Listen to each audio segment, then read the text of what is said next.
In a morning shoot-around, St. John's High School junior Lily Dunlap makes and misses. The game is nothing if not clear. For Lily, it's been anything but. I think I was 3, and I'm sitting in front of the TV, and it was actually Mickey Mouse. And I just kept telling my mom, turn it up, turn it up, turn it up. That's the one moment that I remember of being like, I'm not hearing normally. Lily was diagnosed with hearing loss in both ears at age 4.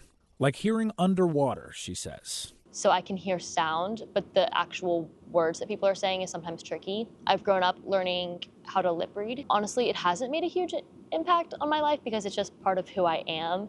That would come later, last spring as a sophomore. So I was working, developing my ball handling, vision, assist, stuff like that. I had practice 2 days a week and tournaments on the weekends. The determined guard putting in the work to play more the next season. But something was wrong. And I'm not a sick person. I don't normally get sick. And I was like, something's off. And I actually had a lump in my neck. Lily says initially doctors didn't worry, but her sickness and the lump didn't go away. To do the biopsy, they had to cut in my neck here and remove one of the lymph nodes. Lily played in a club tournament the day after the procedure, a frightening possibility hanging in the balance. I was like, I'm not going to stop playing just because something could be wrong. I think basketball was my release. But the news was inescapable. Lily had cancer, stage 3 Hodgkin's lymphoma. So the doctor called my parents, and so I knew that they had news. But I think deep down I knew that I had cancer, and I think I knew that something was wrong. I recall saying, this is going to be okay. You're going to be okay. This is not going to be easy, but you're going to be okay. It was not a good day.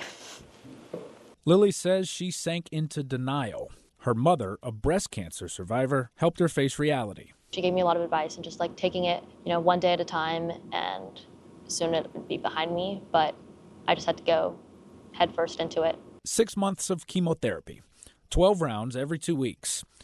It started in May. Early on, Lily set a goal to play against her sister Allison, a freshman at St. Francis, in early December. But soon, the girl known for being a gym rat could barely stay awake or walk around the block. Look, it's hard, right? It was 6 months continuous, and as soon as you start to feel better, they hit you again. After my second treatment, I remember showering and I was shampooing my hair, and I just had hair all over my hand, and that was really, really hard. Lily cut it before she lost it. A company called Chemo Divas used her hair to create a halo wig. But salvation for Lily came through her faith and her favorite sport. I think for me, I was like, I'll be normal again once I can play basketball. Her goal was within reach. The drugs draining her strength were doing the same to the lymphoma. Following her final treatment, Lily's chemo port was removed on November 27th. Lily was cleared of cancer and cleared to play. The game against Allison just days away. 6 months of physical, just that whole chemo and physical, what it does to your entire system. Within a week, 10 days, she's on the court playing basketball. Within a couple of days, she was practicing. Again, minutes, but we knew how important it was to her. The fact that she was playing pushed me to be back, but just stepping onto the court was such an amazing feeling. She hit a 3 from the corner and the place went nuts. And I don't think just our fans. So I did a step back 3, and I was like that's a move that I would have done as a sophomore, and I did it even after cancer. So that was pretty special. A step back, punctuating a comeback. Lily says now she's still working to get her strength, her hair, and her life back to normal.